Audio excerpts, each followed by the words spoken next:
성경이 하나님의 말씀인 줄 믿습니다. 우리는 말씀을 통해 구원과 복을 받는 줄 믿습니다. 아멘. 하나님의 은혜의 말씀에 복이 임할 줄로 믿습니다. 여러분 한 주 동안 은혜 가운데 잘 지내셨습니까? 네, 여러분들을 보니까 참 반갑습니다. 한 주가 참 빨리 지나가기도 하지만 뵐 수 없다는 게, 다시 교제하고 관계할 수 없다는 게 참 어려운 것 같습니다. 물론 그럼에도 우리는 하나님이 넉넉히 우리와 함께할 줄로 믿습니다. 우리가 오늘 들어야 될 말씀은 이겁니다. 제가 좀 제목을 좀 자극적으로 썼어요. 그런데 그 자극적인 제목이 결국 우리가 해야 될 부분이라는 거예요. 저거 반드시 넘어가야 된다. 우리 제목을 같이 한번 따라해볼까요? 죽어야 삽니다. 죽어야 삽니다. 제가 저기 이제 합니다라고 했는데 원래는 죽어야 삽니다라는 거예요. 근데 제가 작게 제목을 하나 붙인 게 있어요. 저 작게 붙인 것은 인간적 합리성이라는 말이에요. 같이 한번 붙여서 해볼까요? 시작. 인간적 합리성이 죽어야 삽니다. 자, 무슨 말이냐면 오늘 아브라함의 사라의 죽음의 이야기를 말합니다. 왜 이 시대에 죽음의 이야기를 하느냐? 근데 죽음이라는 말을 우리가 잘 생각해보면 결국 우리의 삶의 일부라는 거죠. 어떤 분은 그래요. 죽음은 끝이 아니냐? 사람이 죽으면 모든 것은 다 끝나는 거 아니냐? 그런데 성경은 여러분 죽음이 끝이 아니라는 게 우리에게 소망이 있는 줄 믿습니다. 한번 따라해볼까요? 죽음은 끝이 아니다. 그게 우리에게 소망을 줍니다. 만약에 죽음이 끝이라면, 죽음의 모든 것이 다 끝나는 것이라면, 더 이상 소망이 없다면 우리가 어디에 소망을 줄까요? 생각해 보십시오. 육신이 죽는 것도 죽음이고 소망이 죽는 것도 죽음이고 우리의 삶에 모든 기쁨이 없는 것이 죽음이라면 여러분 어디에 소망을 두겠습니까? 어디에 여러분 기대를 하시겠냐? 그래서 우리가 죽음이라는 말을 정확하게 성경적으로 알면 우리의 삶에 소망이 있는 줄로 믿습니다. 그래서 오늘 사라의 죽음과 아브라함의 죽음 이야기를 하면서 진짜 죽음이라는 말의 의미를 여러분 발견하셨으면 좋겠습니다. 그리고 우리가 정말 죽여야 될 게 뭐냐? 우리가 죽여야 될 게 있다는 거예요. 반드시 그거는 처리하고 넘어가야 합니다. 오늘 본문의 말씀 23장에 보면 드디어 아브라함의 아내 사라가 죽습니다. 근데 성경은요 참 놀라운 말을 쓰고 있어요. 사라가 죽었다라는 말을 쓰지 않습니다. 우리 1절을 같이 한번 화면을 보고 읽어봅시다. 시작. 사라가 127세를 살았으니 이것이 사라가 누린 횟수라. 아멘. 여러분 저 말을 잘 보세요. 사라가 127세를 살다 죽었으니 라고 말하지 않습니다. 살았다 라고 말합니다. 한번 따라해 보실까요? 살았다. 그럼 사라는 지금 살았다는 거예요? 죽었다는 거예요? 헷갈리시죠? 저기 살았다고 했잖아요. 그러니까 우리가 이 말의 의미를 정확하게 알아야 됩니다. 저거는 목사님 저거 통상적으로 127세를 살고 죽었다는 말 아닙니까? 우리 그렇게 이해하잖아요. 그렇죠? 상식적으로. 근데 여러분 왜 그런 말을 저런 식으로 표현했냐 이거예요. 그냥 120세를 살고 죽었다 그러면 되잖아요. 그래서 하나님의 말씀은 문자적인 말씀이 있고 영적인 의미의 말씀이 있다는 겁니다. 우리가 듣고 싶은 것은 문자적인 말씀이 아니에요. 기록된 말씀이지만 그 속에 하나님의 주시고자 하는 말씀, 이거를 영의 말씀, 영의 토라라고 합니다. 우리가 계속 듣고 있는 건 영의 말씀이에요. 사라가 127세를 살았다. 이 말은 사라는 두 세계를 살아왔다는 거예요. 한번 따라 보실까요? 두 세계. 그러니까 우리는 눈에 보이는 세계만 전부라고 생각한단 말이에요. 왜? 사람이 육신을 갖고 사니까. 그러니까 내가 사는 이 땅에 태어나는 순간 이 세상, 물질 세계라고 하잖아요. 그렇죠? 눈에 보이는 것들 있잖아요. 만져지는 것, 볼 수 있는 것, 접촉할 수 있는 것. 이런 것들이 내가 사는 세상이야. 이게 전부야. 우리 그렇게 태어날 때부터 교육을 받고 보고 바라고 자라고 있다는 것이에요. 근데 성경은 이런 세계가 있다는 건 맞아. 그런데 또 하나의 세계가 있다는 거예요. 이게 우리에게 소망을 주는 겁니다. 또 하나의 세계. 어떤 세계일까요? 우리는 본문의 말씀 쭉 내려오셔서 우리 19절을 같이 한번 볼까요? 19절. 화면을 보고 한번 봅시다. 19절 시작. 그 후에 아브라함이 그 안에 사라를 가나안 땅 마므레 앞 막벨라 갓굴에 장사하였더라. 마므레는 곧 헤브론이라. 아멘. 사라가 실제로 죽긴 죽었습니다. 무엇이 죽었냐면 이 땅에서 살다간 물질 세계 속에 있는 육신이 죽었어요. 육체가 죽었다는 거예요. 그러니까 어떻게 합니까? 사람이 죽으면 어떻게 해야 되죠? 장례를 치러야 되죠. 그래서 장례를 치렀어요. 그래서 어떠한 시신을 묻습니까? 저 빨간 글씨 막벨라. 한번 따라해볼까요? 막벨라. 히브리어는 마크벨라라는 말을 써요. 근데 마크벨라라는 뜻은 더블이라는 말입니다. 두 개, 이중 구조라는 말이에요. 사라의 육신은 막벨라라고 하는 동굴에 묻혔는데 그의 영은 또 다른 세계 속에 있다는 거예요. 그 세계가 어딜까요? 그거를 성경은 영의 사라고 합니다. 한번 해볼까요? 영의 세계. 그러니까 우리는 태어나는 순간부터 두 세계를 사는 거예요. 하나는 육신은 물질 세계, 이 세상이죠. 또 하나는 우리가 장차 가야 될 영의 세계, 그걸 하나님 나라라고 하는 것입니다. 지금 사라는 어디에 살아 있습니까? 물질 세계, 영의 세계. 영의 세계에 살고 있다는 거예요. 그래서 1절에서 사라가 127세를 살았으니 라고 표현한 겁니다. 어디에 살아있다고요? 영의 세계. 하나님 나라. 그러니까 우리의 소망은 어디에 있어야 됩니까? 이 세상이에요? 하나님 나라예요? 하나님 나라가 되어야 되는 거예요. 우리가 계속 예배하고 말씀을 듣는 건 뭡니까? 너 이 세상에 소망을 두고 목적을 두고 살면 안 돼. 왜? 여기는 잠시 지나가는 정거장이야. 나그네야. 그게 성경에서 계속 말하는 겁니다, 여러분. 아브라함의 삶을 그래서 나그네의 삶이다라고 표현하는 거예요. 나그네는 목적지가 있습니까? 없습니까? 있는 사람이에요. 지나가는 여정 속에서 인생의 목적을 두지 않고 자기가 목표하는 곳을 갈 때 그 사람을 나그네라고 합니다. 그래서 아브라함 자신을 나그네라고 표현하잖아요. 오늘 본문의 말씀에 나그네라고 당신이 대답을 합니다. 사랑하는 성도 여러분, 우리는 하나님의 나라를 향해서 가는 하나님의 사람, 이거를 영의 사람, 다른 말로 속사람. 그래서 우리가 오늘 들어야 될 음성은 영의 사람이 어떻게 살아야 되느냐, 이걸 듣고자 하는 것입니다. 영의 사람이 어떻게 살아야 되느냐, 진짜 생명이 뭐냐. 그래서 오늘 이번 주간은 우리가 사라가 어떻게 살았는지, 아브라함이 어떻게 살았는지 그 모든 마지막을 듣자는 거예요. 그래서 제목이 죽어야 삽니다. 이 말이에요. 죽어야 산다. 뭘 죽여야 되느냐. 오늘 19절 말씀에 보니까 사라가 막벨라 굴에 들어가서 드디어 육신은 끝납니다.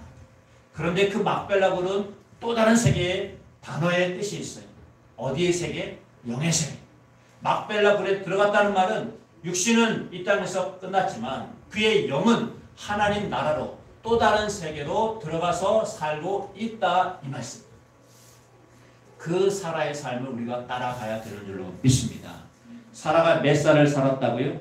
사라는 127세. 127세를 그대로 풀어보면 사라는 다음 세상의 안식을 소망하며 살았다, 이 말입니다.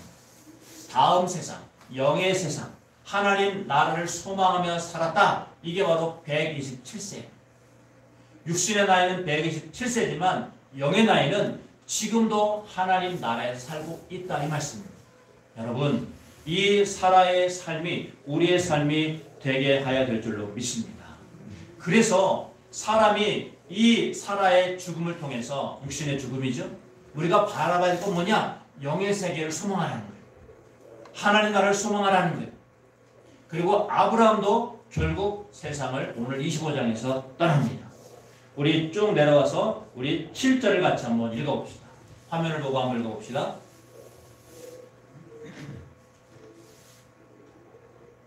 네, 거기 있네요. 시작. 아브라함의 향년이 175세라. 아멘.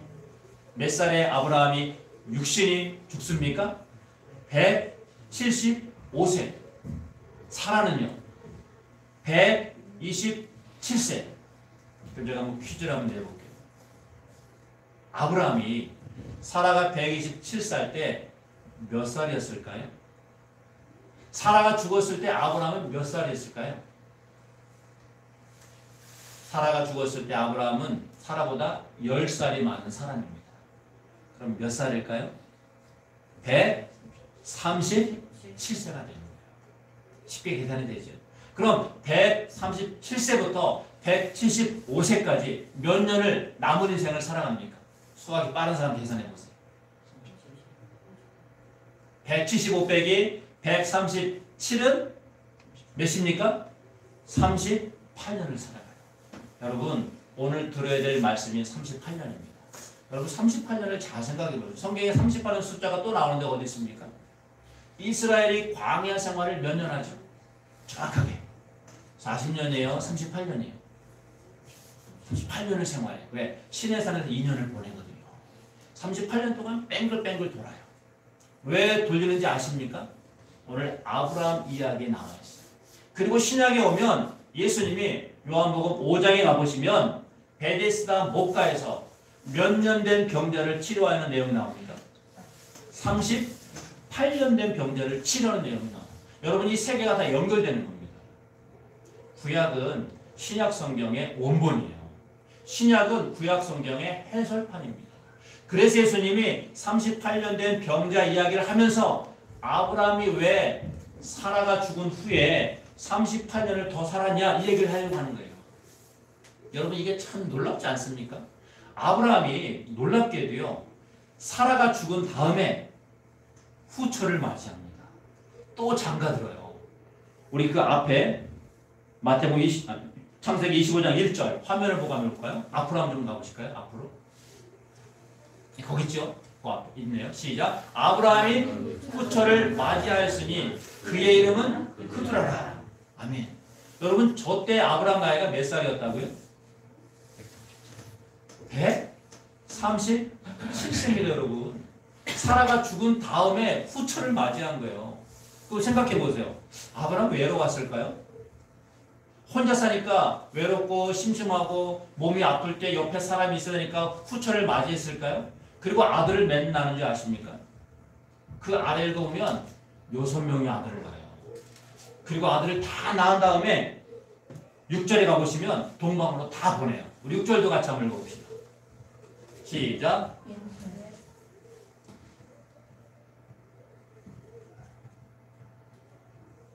네, 거기 있네요. 시작. 자기 서자들에게도 재산을 주어 자기 생전에 그들로 하여금 자기 아들 이삭을 떠나 동방 곧 동쪽 땅으로 가게 하였더라. 아멘. 누구를요? 그두라, 후처 그두라를 통해서 낳은 자기 서자들을 6명의 아들들을 다 동방으로 보내요. 사람들은 사실 이 본문을 잘 안 읽습니다. 왜 잘 안 읽는지 아세요?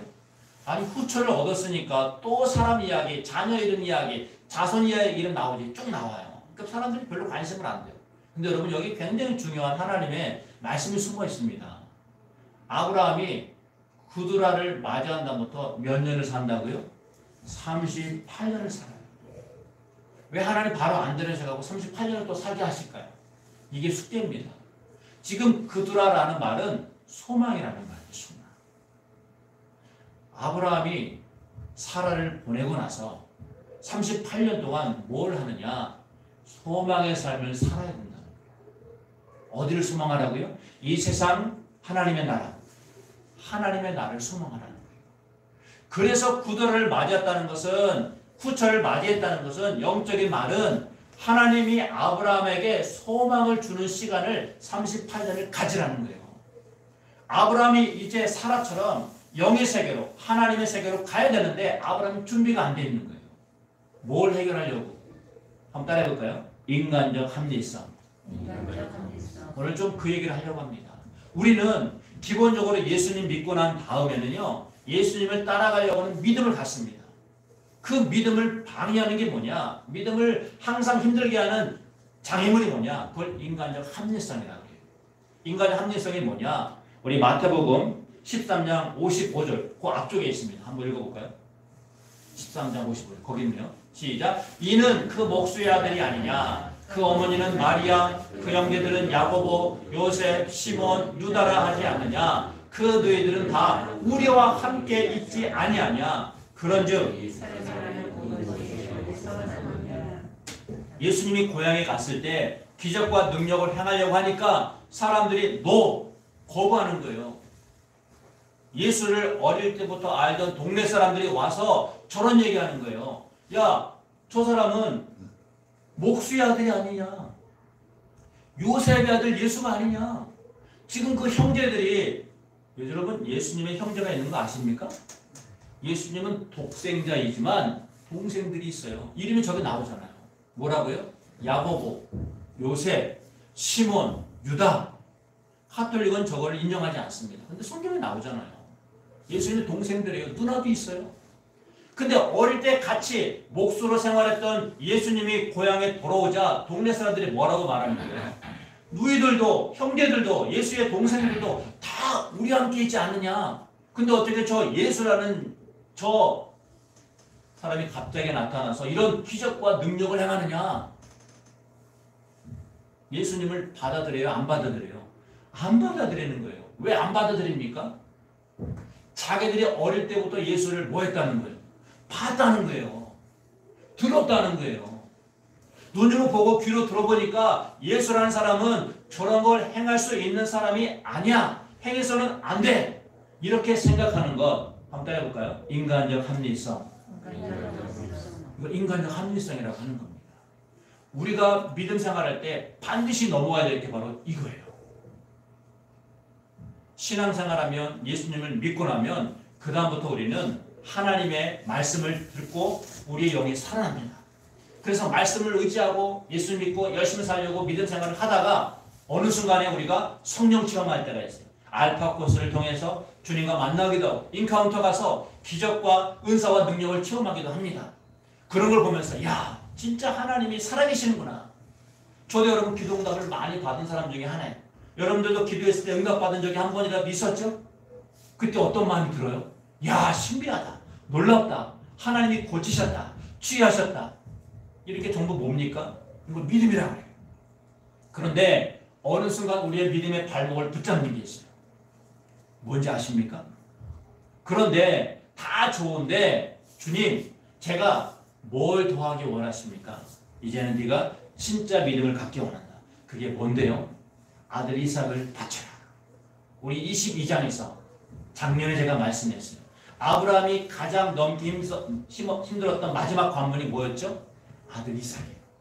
근데 바쳐요, 안 바쳐요? 창세기 22장 읽어보세요. 바칩니다. 그래서 아브라함이 모든 시험을 다 통과했어요. 끝났어요. 근데 하나님 바로 내려가지 않습니다. 왜 안 들어갔다고요? 몇 년의 시간을 더 살았다고요? 38년. 왜 38년의 시간을 더 살았을까요? 왜 아브라함이 믿음이 완성되는데도 안 들어가셨을까요? 이유가 있습니다. 아브라함 마음속에 아직도 해결하지 못한 것, 인간적 합리성입니다.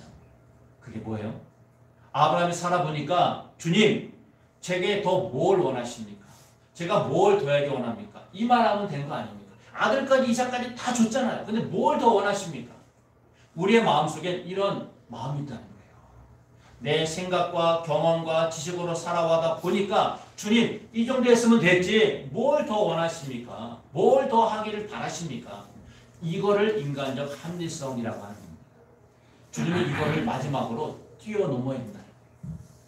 속된 말로 이거를 죽이라 이거예요. 그래서 오늘 제목이 뭐죠? 죽어야 삽니다. 뭘 죽이라고요? 인간적 합리성. 인간적 합리성은 쉽게 말하면 우리 안에 있는 자기사랑입니다. 가장 인간적 합리성이 제일 먼저 나타나는 데가 어디냐면 여러분 창세기입니다. 창세기 보면 카인이 나와요. 카인이 누굽니까? 아담과 하와의 첫째 아들. 카인이 하나님께 제사를 드립니다. 받아주세요? 안 받아주세요? 안 받아주세요. 왜 안 받아줍니까? 이유는 안 나와요. 근데 안 받으니까 어떻게 해요? 카인이 분노를 합니다. 하나님, 왜 제 거 안 받아주세요? 왜 동생 거 받아주고 제 건 안 받아주세요? 하나님, 뭘 원하십니까? 이 정도 했으면 됐지. 왜 하나님 안 받아주십니까? 이거를 인간적 합리성. 결국 카인은 자기가 좋아하고 자기가 원하는 것을 하나님께 드렸더니 하나님은 안 받으셨다는 거예요. 그럴 때 우리의 마음의 태도를 내가 뭔가 잘못했구나. 하나님이 원하는 게 다른 게 있나 보다. 이렇게 회개하는 게 아니라 주님 뭘 더 해야 됩니까? 뭘 원하십니까? 이 말하면 됐잖아요. 이 마음이 인간적 합리성이 우리의 믿음을 발목 잡는다는 것입니다. 여러분 이것을 벗어나야 된다는 거예요. 이걸 넘어서라는 거예요. 그리고 가인의 후손 중에 누가 나오죠? 가장 인간적 합리성을 극대화 보여준 사람이 바로 성경에 보면 라멕이라는 사람이에요. 라멕이 누굽니까? 자기가 상처에 있고 자기가 마음속에 아픔을 상함을 입었을 때 살인으로 갚아준 사람이 바로 라멕입니다. 우리 창세기 4장 23절 같이 한번 읽어볼까요? 그 앞에 있습니다. 앞쪽. 거기 있네요. 네. 거기 있네요. 같이 읽어볼까요? 시작. 라멕의 아내들이여 내 사람을 죽였다는 거예요. 어떤 소년이 나에게 마음에 상처를 주었는데 나의 마음을 상하게 했는데 그 소년을 죽여버렸다는 거예요. 여러분 이게 말이 됩니까? 그래서 카인은 벌이 7배지만 누군가 나를 건드리면 나는 77배로 갚아줄 거야. 이걸 인간적 합리성이라고 하는 거예요. 내가 상처 입었으면 내가 상함을 입었으면 나는 77배로 갚아줄 거야. 왜 그렇습니까? 상처와 사연으로 사는 삶을 인간적 합리성이라고 말하는 거예요. 다른 말로 말하면 38년 된 병자라는 거예요. 여러분 38년 된 병자 이야기를 예수님이 왜 하셨을까요? 창세기의 아브라함이 38년 동안 살아간 이야기를 왜 하셨을까요? 왜 라멕 이야기를 하셨을까요? 왜 광야 38년을 보내게 하셨을까요? 한번 따라해볼까요? 인간적 합리성. 그거 없애라고 우리에게 38년의 시간을 주신 겁니다. 38년 병자 사건이 바로 그 이야기입니다. 우리 요한복음 5장 5절도 같이 한번 읽어봅시다. 시작. 예루살렘에 있는 양문 곁에 히브리 말로 베데스라 하는 못이 있는데 거기 행각 5이 있고 거기 38해 된 병자가 있더라. 아멘. 여러분 잘 보세요. 왜 그 많은 나이 중에 38년 된 병자라고 했을까요? 이게 하나님의 말씀에 뜻이 있다는 겁니다. 38년 동안 이 환자는 뭘 한 거예요? 베데스다 못가에 가면 어느 날 천사가 나타나서 그 못가에 그 물을 돌리면 거기에 제일 먼저 들어가는 사람은 치료된다. 이런 전설이 있었다는 거예요. 그러니까 저 환자도 베데스다 못가에 가서 자기가 물에 들어가면 뭐 하니까? 나으니까. 그러니까 들어가려고 갔는데 들어가요? 못 들어가요? 못 들어가요. 왜 못 들어갈까요? 왜 제일 먼저 못 들어갈까요? 우리 그 아래 7절도 같이 한번 읽어봅시다. 7절 시작. 병자가 대답하되 주여 물이 움직일 때 나를 못에 넣어주는 사람이 없어 내가 가는 동안에 다른 사람이 먼저 내려가나이다. 아멘. 누가 먼저 내려간다고요? 다른 사람. 지금 누가 먼저 가야 돼요? 38년 된 병자가 먼저 들어가야 되잖아요. 그래야 치유받잖아요. 근데 누가 먼저 들어가요? 다른 사람들이 먼저 가는 거예요. 절름발이 또 무슨 뭐 소경 뭐 또 무슨 질병 가진 사람들이 먼저 들어가는 거예요. 이 사람이 38년 동안 계속 저기 앉아있다가 예수를 만난 겁니다. 여러분 저 말씀은 예수님이 이 30병자의 마음을 치유하려고 오신 겁니다. 질병도 치유하지만 중요한 건 이 마음속에 뭐가 있는 거예요? 인간적 합리성이 딱 붙잡고 있는 거예요. 뭐라고요? 주님, 저는 정말 저 못에 들어가면 나을 수 있다는 믿음이 있습니다. 이 사람은 믿음이 없는 사람이 아니에요. 믿음이 있으니까 못가에 온 거잖아요. 그렇잖아요. 근데 문제는 뭐냐면 자기보다 다른 사람이 먼저 들어가서 크게 나를 치료하지 못하게 합니다. 문제가 어디 있는 거예요? 나예요? 다른 사람이에요? 다른 사람에게 문제가 있다는 거예요. 이 38년 된 병자는. 저 사람이 먼저 들어가서 다른 사람이 먼저 들어가서 저놈만 없으면 저 사람만 없으면 내가 치유될 텐데 내가 저 사람 때문에 치유가 안 되는 겁니다. 이걸 인간적 합리성이라고 하는 것입니다. 나를 생각하는 나 살려고 저놈 없어져야 되는데 저 사람 없으면 내가 낫는데 저 사람 때문에 내가 지금 38년 동안 고통 속에 있습니다. 여러분 저 38년의 병자는 누구를 말할까요? 죄송하지만 저와 여러분입니다. 저 사람 때문에, 저 남편 때문에, 저 아내 때문에, 저 자식 때문에 내가 이렇게 된 겁니다. 우리가 그런 마음속에 인간적 합리성을 가지고 있으면 절대로 믿음의 도약이 일어날 수 없다는 말씀을 주님이 하시는 거예요. 여러분, 여러분의 삶을 내가 다른 사람 때문에 상처받고 피해받고 고통받다고 생각하는 분들은 오늘 예수님의 이름으로 선포합니다. 여러분 용서하십시오. 누구를요? 내 안에 있는 인간적 합리성을 그걸 먼저 용서하셔야 돼요. 내가 그렇게 살아왔구나. 물론 다른 사람 때문에 내가 어려움 당할 수 있습니다. 다른 사람이 나를 속이고 나를 이용하고 내가 이용당할 수 있어요. 누가 나를 때리고 감금하고 가두고 고통을 줄 수 있습니다. 문제는 내가 그 사연 속에 상처 속에 살아가는 것을 계속 해왔다는 게 문제라는 거예요. 왜 너 그것을 못 벗어나니? 왜 거기에 계속 갇혀 사니? 그거는 인간적 합리성이야. 그거는 인본주의야. 그건 자기 사랑이야. 여러분, 오늘 주님 말씀하고 싶은 게 이겁니다. 아브라함은 이 문제를 지금 해결하지 못한 거예요. 내가 이삭도 드렸지 않습니까? 근데 뭘 원하십니까? 이만하면 됐잖아요. 믿음 생활하면 됐잖아요. 예배 드리면 됐잖아요. 왜 새벽까지 나오러 가십니까? 왜 말씀 읽으러 가십니까? 왜 기도 안 한다고 기도하라고 하십니까? 왜 나는 용서할 수 없는데 용서하라고 하십니까? 이만하면 됐잖아요. 주님, 나 이대로 살래요. 내버려 두세요. 이게 인간의 합리성이라는 거예요. 이거 넘어서지 못하면, 이거 죽이지 못하면 계속 우리는 그렇게 38년 된 병자가 베데스다 목가에서 저 사람 때문에 저 사람이 나를 먼저 들어가지 못하게 합니다. 평생 그렇게 살다 가시겠습니까? 38년 된 병자. 오늘 우리를 말하는 거예요. 네 속에, 네 안에 원망과 불평과 다른 사람 때문에 우리 아들, 우리 자식, 우리 부모, 우리 아내, 남편, 직장 동료 때문에 내가 이렇게 이 모양으로 살고 있습니다. 라고 혹시라도 생각한다면 여러분 그거 뛰어넘으시길 축복합니다. 그 말씀하시는 거예요. 왜 광야 38년을 삥삥 돌렸다고요? 저 사람 때문에 그런 거예요. 주님, 저가 잘못이 아니라 제가 그래서 그런 거예요. 아내가 나에게 선악과를 갖고 와서 제가 먹은 거지 제가 먹은 게 아니에요. 뱀이 주어서 먹은 거예요. 저는 잘못이 없어요. 여러분, 이거 넘어서지 못하면 못 나온다는 거예요. 아브라함이 왜 쿠더를 얻는지 아십니까? 소망을 가지라고. 크두라라는 말은 소망의 본질 이런 뜻입니다. 아브라함을 드린 건 잘했어요. 그런데 마지막으로 하나님 나라의 소망을 왜? 자식도 떠나갔어요. 이삭도 장가를 들읍니다. 사라도 죽습니다.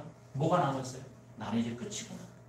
그때 하셔서 크두라를 주신 겁니다. 우리는 후초를 얻다고 번역이 되어 있지만 원문은 후초를 더했다라는 말로 되어 있어요. 더하다. 요세프라는 말이에요. 뭘 더하라고요? 소망을 더하라. 한번 따라 보실까요? 소망을. 우리의 삶의 소망을 잃어버리면 우리가 인생의 전부를 가져도 허무하고 헛된 것만 남는다는 거예요. 우리 세대에 김형석 연세대 명예교수님이 계십니다. 이분이 올해 102살이에요. 102살. 굉장히 나이가 많습니다. 이분이 10년에 인터뷰를 했습니다. 102살의 연세대 명예 철학과 교수님에게 물어봤습니다. 교수님, 올해 새해 덕담 한마디 해주십시오. 행복이 무엇입니까? 어떻게 행복할 수 있습니까? 이분이 이렇게 말했대요. 절대로 행복할 수 없는 두 부류의 사람이 있습니다. 첫째는 자기를 위한 소유 인생으로 사는 사람은 절대로 행복할 수 없습니다. 정식적 가치를 모르면 반드시 소유하는 데 삶을 쏟는다는 거예요. 먹을 것, 마실 것, 입을 것, 권력, 물질, 재정, 인기 이런 거 소유하는 데 인생을 쓴다는 거예요. 이런 사람은 절대로 행복할 수 없다는 거예요. 또 하나는 우리 안에 이기심이 있다는 거예요. 이기심을 가지면 절대로 행복할 수 없다. 자기는 102년을 살아보니까 행복의 기쁨이 소유와 이기심에 있는 게 아니라 나눔과 섬김에 있다. 여러분 성경적이지 않습니까? 우리 크리스찬입니다. 원래. 우리 안에 이기심과 소유욕이 있으면 결국 자기 합리성, 인간적 합리성 속에 살다가 결국 끝나는 거예요. 우리 안에 인간적 합리성, 다른 말로 말하면 우리 안에 있는 소유욕을 말하는 거예요. 이기심 말하는 거예요. 이것을 끊어버리기 전에는 절대로 행복할 수 없다. 하나님 나라에 들어가려고 해도 하나님이 받아주지 않는다는 거예요. 우리가 예수 믿고 구원받으면 바로 천국 간다 생각하는 건 이건 잘못된 교리입니다, 여러분. 다시 말씀드리지만 예수 믿고 천국 가는 게 아니라 예수 믿고 예수님의 삶을 따라가는 거예요. 한번 따라보실까요? 따라가자. 누구를요? 예수님의 길을. 그걸 다른 말로 십자가의 길이라고 하는 거예요. 자기 십자가, 자기 부정이라는 말은 결국 네 안에 있는 인간적 합리성. 이 말하면 됐잖아요. 이거를 끊어버리지 않으면, 이거를 없애지 않으면 예수님의 길을 따라갈 수 없다는 것입니다. 사랑하는 성도 여러분, 올해는 여러분 안에 인간적 합리성이 다 사라지는 깨끗하게 치유된, 그래서 완전히 내 안에 참 생명, 참 하나님의 성품이 살아나기를 주의 이름으로 축복합니다. 어느 마을에 한 여인이 자기가 아는 지인에게 상담을 해왔대요. 제가 시어머니 때문에 아주 죽겠습니다. 시어머니가 자기를 아주 괴롭히고 힘들게 해가지고 시어머니가 볼 때마다 상처를 받는다. 심지어 어떨 때는 시어머니가 좀 없어졌으면 우리나라 고부간의 갈등이 크잖아요. 상담하러 왔대요. 그래서 뭘 해주기 원하느냐? 우리 시어머니를 죽여주세요. 그랬더니 어떻게 하면 죽일 수 있을까? 아주 무서운 며느리죠. 그러면 내가 시키는 대로. 그 시어머니가 가장 좋아하는 게 뭐냐? 우리 시어머니가 찹쌀떡을 좋아한다. 찹쌀떡.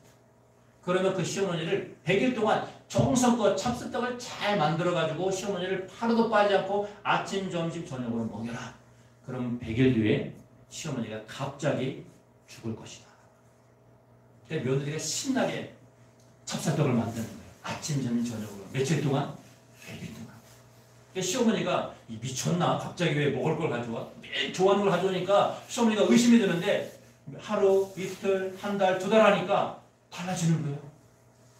누가 달라질까요? 시어머니가 달라질까요? 며느리가 달라질까요? 시어머니가 달라진 거예요. 야, 우리 며느리 착한 며느리였구나. 내가 구박하면 안 되겠구나. 동네 사람들에게 욕하던 걸 이제는 칭찬으로 바꾸는. 우리 며느리가요? 아침, 점심, 저녁으로 매일 찹쌀떡. 내가 제일 좋아하는 찹쌀떡을 해와요. 야, 그 며느리 잘 되셨네요. 칭찬해주는 거예요. 삶이 바뀌는 겁니다. 드디어 100일이 다 돼가요. 며느리 마음속에 두려움이 생겼어요. 이게 아닌데. 이렇게 하면 안 되는. 시어머니가 죽어야 되는데. 시어머니가 나를 칭찬하는 거예요. 동네 사람들이 자기를 칭찬하게 만들어주는 거예요. 시어머니가. 안 되겠다. 우리 시어머니 죽이면 안 되겠다. 다시 지혜에 갔어요. 우리 시어머니를 살리는 방법을 다시 내려. 살리는 방법 간단합니다. 찹쌀떡을 계속 먹이십시오. 찹쌀떡을 계속 먹이십시오. 그러면서 이런 말 했대요. 시어머니가 죽지 않았습니까? 당신이 미워하는 시어머니가 죽지 않았습니까? 당신이 미워하는, 증오하는 시어머니가 죽지 않았습니까? 여러분, 우리 속에 진짜 마음에 있는 하나님이 죽이고 싶은 건 뭐예요? 미움이잖아요. 이 며느리 마음속에 시어머니에 대한 미움이 있는 거지, 시어머니 자체는 살아있는 생명이 되어야 되지 않습니까? 어머니가 바뀌니까, 이제는 삶이 바뀌니까, 관계성이 회복되니까 죽일 필요가 있는 게 아니라 죽어서는 안 되는 거잖아요.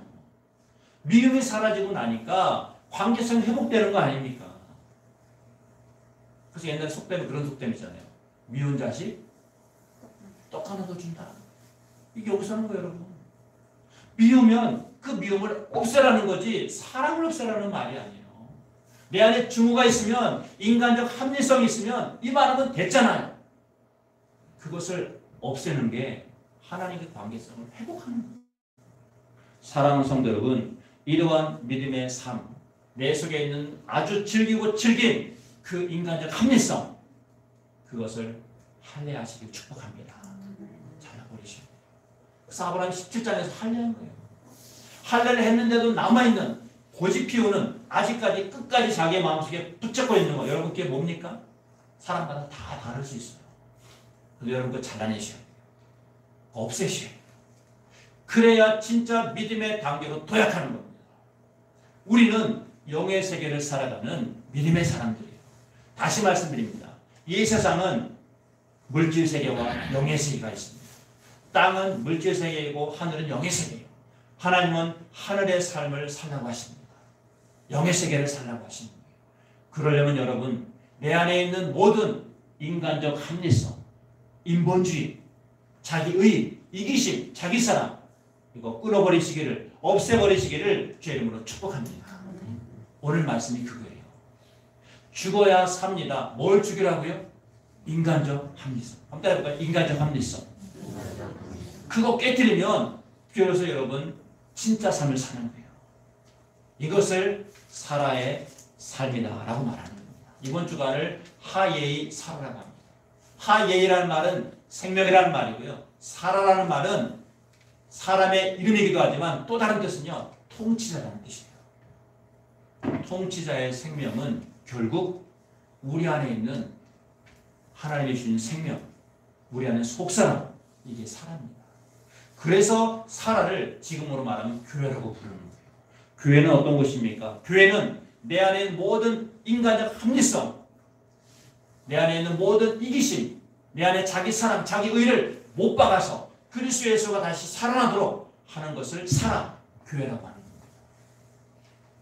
바울이 한 말이 바로 그거예요. 우리 안에 그리스도가 살아나게 너의 인간적 합리성을 없애라 이거예요. 우리 갈라디아서 2장 20절 같이 한번 읽어봅시다. 시작. 내가 그리스도와 함께 십자가에 못 박혔다니 그런 적 이제는 내가 사는 것이 아니요 오직 내 안에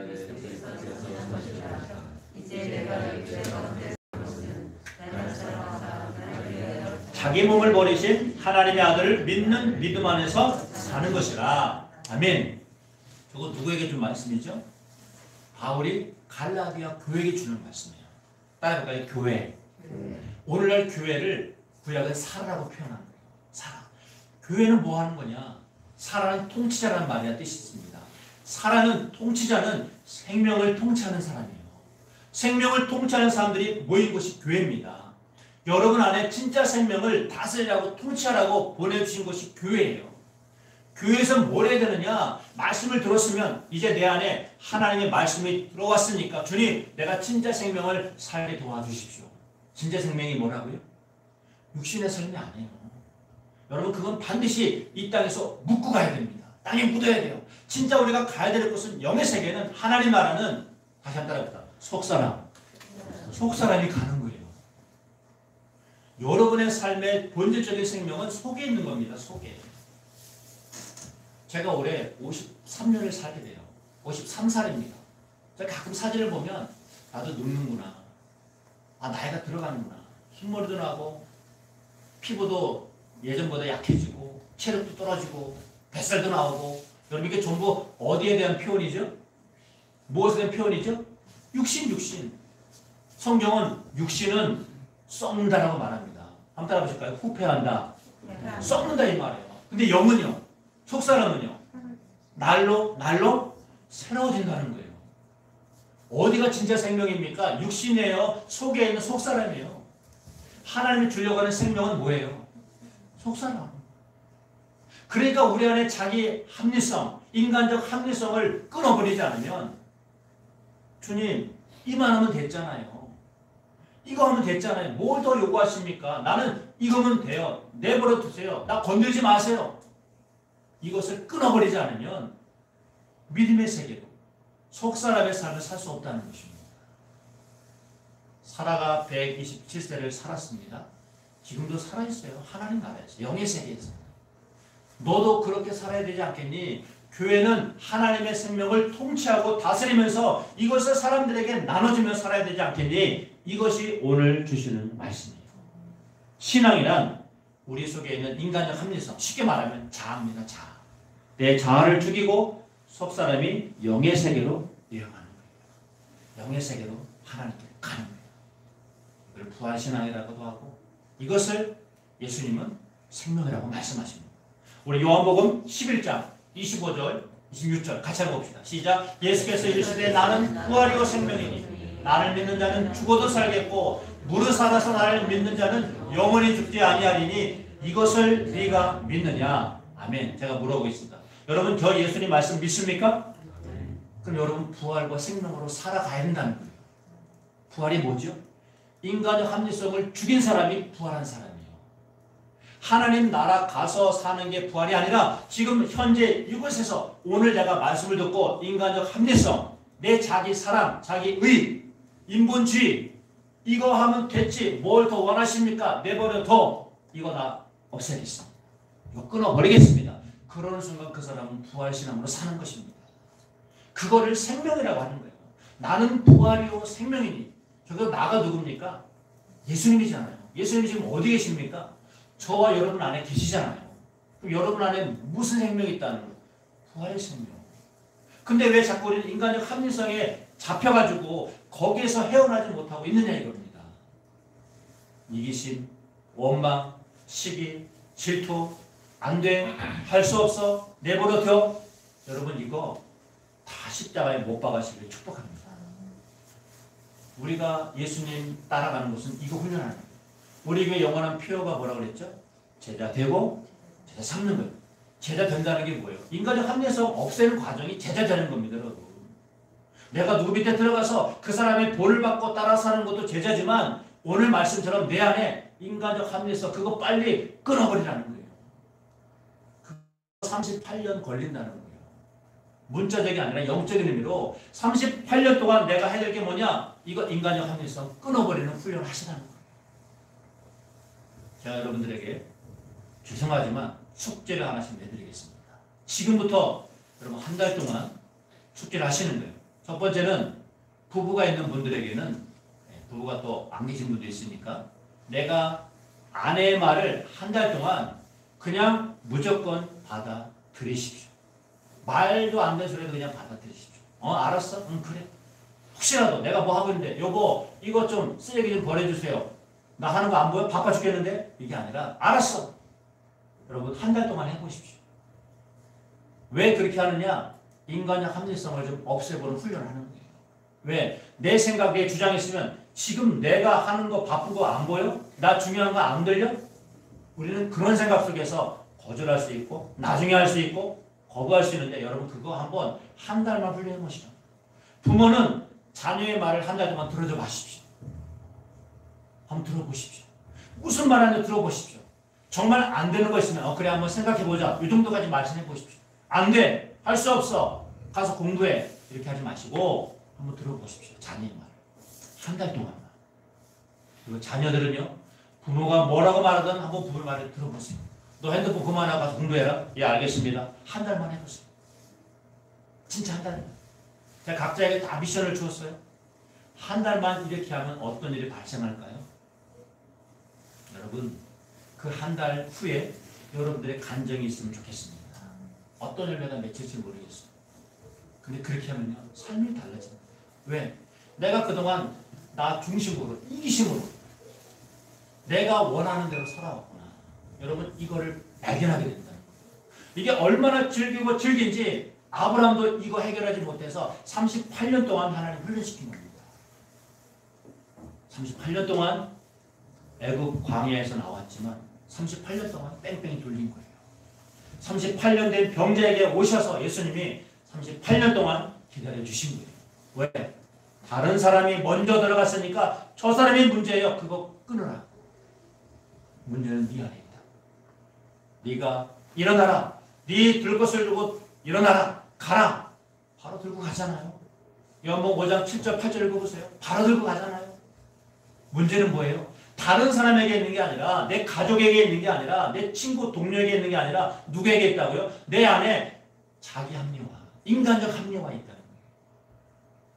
이거 이번에 우리 한 달 동안 한번 숙제하시면서 여러분 숙제라고 생각하지 마시고 내 삶이 하나님께로 가는 여정 속에서 한 달 동안 하나님 나에게 주시는 믿음의 훈련이구나.